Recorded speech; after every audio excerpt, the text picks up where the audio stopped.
Good morning. Optimal success trajectory की online classes में आपका स्वागत है। अभी हम लोग बात करेंगे एक्सेलरेशंस के बारे में। एक्सेलरेशंस इन सर्कुलर मोशन। कोई पार्टिकल अगर सर्कुलर मोशन परफॉर्म कर रहा है तो उसमें कौन कौन से एक्सेलरेशन इन्वॉल्व होते हैं उसके बारे में हम डिस्कस करेंगे। Basically there are 3 types of accelerations. The tangential acceleration, जिसको हम वेक्टर AT से डिनोट करते हैं। Then we have normal acceleration, जिसको हम वेक्टर AN से रिप्रेजेंट करते हैं। Then we have total acceleration, जिसे हम वेक्टर A से रिप्रेजेंट करते हैं। तो सबसे पहले हम टेंजेंशियल एक्सेलरेशन वेक्टर AT के बारे में डिस्कशन करेंगे।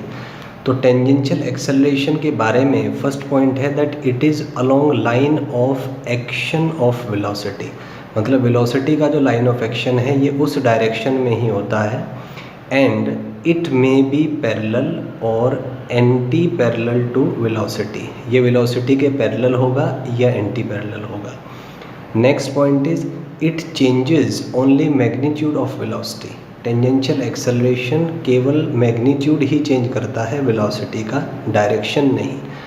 Third point is it is defined vectorially as vector AT is equal to dv/dt into v cap, जहाँ पर v स्पीड है और vector v is a unit vector along direction of velocity.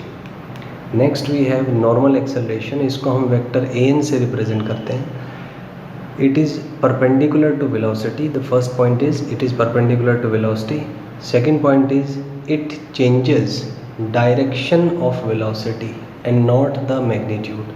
मैं फिर से रिपीट करूँगा, normal acceleration changes direction of velocity and not its magnitude. Third point is it can be defined as vector AN is equal to -v² into r cap, जहाँ पे v speed है, r radius है और r cap radius vector के along एक unit vector है। r cap vector को हम लिख सकते हैं as vector r divided by r। तो यहाँ से अगर हम r कैप का वैल्यू वेक्टर r/r रखें तो हमें यहाँ पे इसके वैल्यू को हम r वेक्टर बाई r रख सकते हैं। तो ये सिंप्लीफाई होके r और r है तो r² हो जाएगा और ये आपका वेक्टर r आ जाएगा। तो वेक्टर r के टर्म में वेक्टर AN को आप लिख सकते हैं as -v²/r² into vector r। मान लीजिए कोई पार्टिकल सर्कुलर मोशन परफॉर्म कर रहा है, ये मान लीजिए इसका वेलोसिटी है। तो केस 1 में मैंने माना कि वेलोसिटी और टेंजेंशियल एक्सेलरेशन पैरेलल है, तो टेंजेंशियल एक्सेलरेशन वेलोसिटी के डायरेक्शन में होगा, नॉर्मल एक्सेलरेशन वेलोसिटी के परपेंडिकुलर होगा। आप देख सकते हैं कि ये एंगल 90 डिग्री है। तो अगर टेंजेंशियल एक्सेलरेशन और वेलोसिटी पैरेलल हैं तो स्पीड बॉडी का बढ़ेगा, पार्टिकल का जो स्पीड है वो दैट विल इंक्रीज।